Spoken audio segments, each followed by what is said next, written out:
Breaking చూస్తున్నాం. Srisailam master plan పై కూటమి ప్రభుత్వం దృష్టి సారించింది.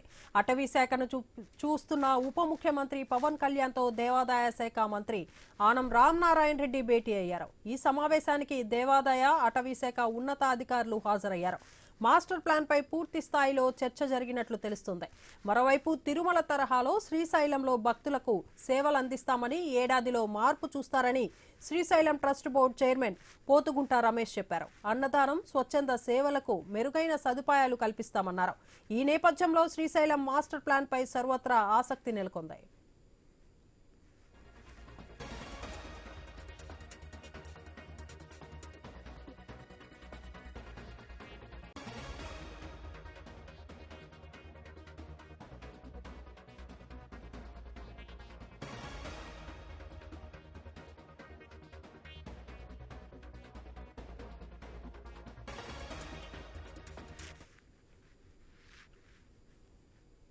ఇక ఇదే విషయంపై మరింత సమాచారాన్ని మా ప్రతినిధి కాంతి అందిస్తారు. కాంతి, చెప్పండి, శ్రీశైలం మాస్టర్ ప్లాన్ పై ఉప ముఖ్యమంత్రి పవన్ కళ్యాణ్ అలాగే మంత్రి ఆనం రామనారాయణ రెడ్డి భేటీ అయినట్లు తెలుస్తుంది. దీనిపై మీ దగ్గర ఉన్న అప్డేట్స్ ఏంటి?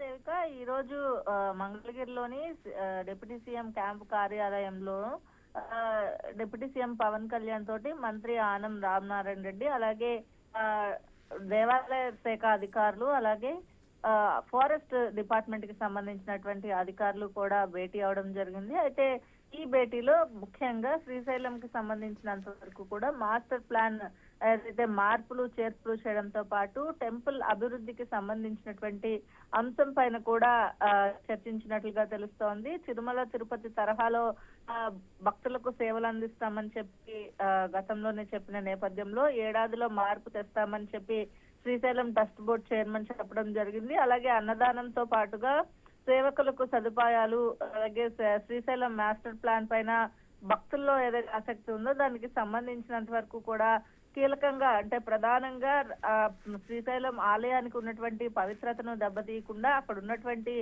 ఆలయ ప్రాంగణంతో పాటుగా డెవలప్మెంట్, అంటే చుట్టుపక్కల ఉన్నటువంటి డెవలప్మెంట్ ఎట్లా చేయాలి, అక్కడ కావాల్సినటువంటి సదుపాయాలు ఎట్లా చేయాలి అనే దానికి సంబంధించి ఈ రోజు ఉప ముఖ్యమంత్రి పవన్ కళ్యాణ్ తోటి దేవాదాయ శాఖ మంత్రి ఆనం నారాయణ రెడ్డి భేటీ అయ్యారు.